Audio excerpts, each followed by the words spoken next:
भकोल पिया। अरे जौना रंग सोनवा वही रंग बा पीतल, जौना रंग सोनवा वही रंग बा पीतल, वही रंगवा में रोला गोल ये भकोल पिया। दुनिया बगोले के गोल ये भकोल पिया। आई हमरा साथ में बानी जितेंद्र जख्मी जी। आई जौन डिजिटल दुनिया चल रहा बा ए पर आधारित एगो यहाँ के दुनिया पर आधारित जौन देखल जाता है, ए पर आधारित सीधे एगो गाना बा भोजपुरी में। ताई भोजपुरिया समाज पर हो गल इनके एगो भोजपुरी में गाना होके जा रहा बा। सुनी, आनंद लिया, कमेंट करके बताई कि आखिर ई गाना जौन डिजिटल दुनिया पर आधारित बा कैसा लागत रहा इनके। सीधे गाना से रउआ स्वागत करी। अरे दुनिया बगोले के गोले भकोल पिया, दुनिया बगोले के गोले भकोल पिया।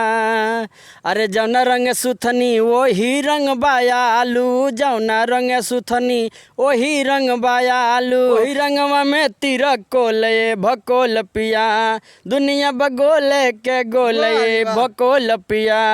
अरे जौना रंग सोनवा वही रंग बा पीतल, जौना रंग सोनवा वही रंग बा पीतल, वही रंगवा में रोला गोल ये भकोल पिया। दुनिया बगोले के गोले भकोल पिया।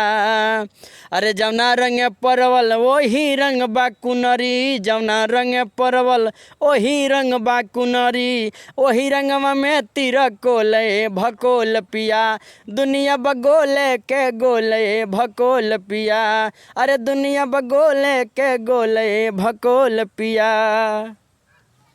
तो ई भकोल पिया ई केकरा के भकोल कहतनी, आ वही रंग के सोना बा, आ वही रंग के पीतल, तो दोनों के कीमत तो अलग अलग बा। देखी एगो पत्नी होशियार बड़ी, मरद तनी बुर्बक बड़े। अच्छा। तो वह पत्नी अपना पति के समझाओ तरी कि जा तनी अगर बाजार है तो ध्यान से सामान किन के लिया। वैसे कि परोरा या कुनरी एके रंग के होला, अच्छा। सोना पीतल एके रंग के होला। तो ओकरा के तनी सोना किने जाएम तो देखेम कि सोना है कि पीतल हुए, ओकरा के तनी ध्यान से पहचान। अरे जौना रंग परवल वही रंग बा कुनरी, जौना रंग परवल वही रंग बा कुनरी, वही रंगवा में तिरक कोले भकोल पिया।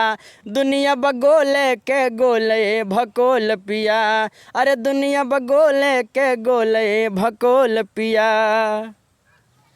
तो ई भकोल पिया ई केकरा के भकोल कहतनी, आ वही रंग के सोना बा, आ वही रंग के पीतल, तो दोनों के कीमत तो अलग अलग बा। देखी एगो पत्नी होशियार बड़ी, मरद तनी बुर्बक बड़े। अच्छा। तो वह पत्नी अपना पति के समझाओ तरी कि जा तनी अगर बाजार है तो ध्यान से सामान किन के लिया। वैसे कि परोरा या कुनरी एके रंग के होला, अच्छा। सोना पीतल एके रंग के होला। तो ओकरा के तनी सोना किने जाएम तो देखेम कि सोना है कि पीतल हुए, ओकरा के तनी ध्यान से पहचान करके आएम। ये से समझाओ तरी अपना पति के। अपना पति के समझावा तरी, कह तरी कहीं परवल के जगह पर कुनरी मत ले। हाँ, पहले कुनरी मत ले ली।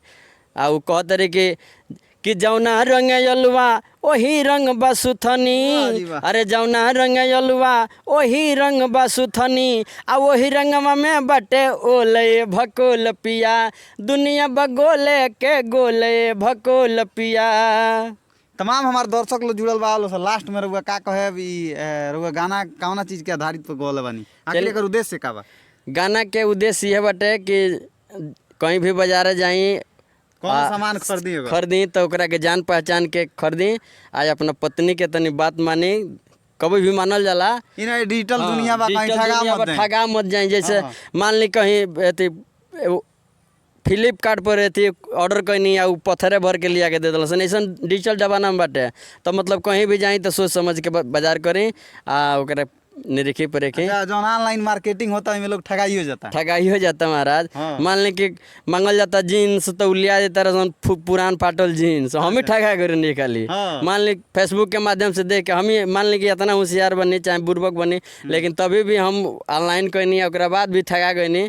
वैसे हम फिर वापस भइल कि ना? वापस ना भइल ना, डिलीवरी भाई चल गई, वैसे ही जीन्स चल गई, फेंका गई। तमाम जो दर्शक वाले से कहते हैं सोच समझ के कोनो भी खरीदारी करी, सोना पीतल चाहे कहीं भी जाई बाजार में तो ओकर पूछी पहले जी का चीज़ हुए, ओकरा के निरेख के पहले खरीदी। आप सबसे पहले कि अपना पत्नी के बात पर ध्यान दिया जाए। अच्छा, देखी आई जितेंद्र जख्मी जी कहीं ना कहीं जख्म पहले बानी, तबे ई गाना गा रहल बानी। तो इनके ई गाना कैसन लागता एक बार कमेंट करके बताई। जय हिंद, वंदे मातरम।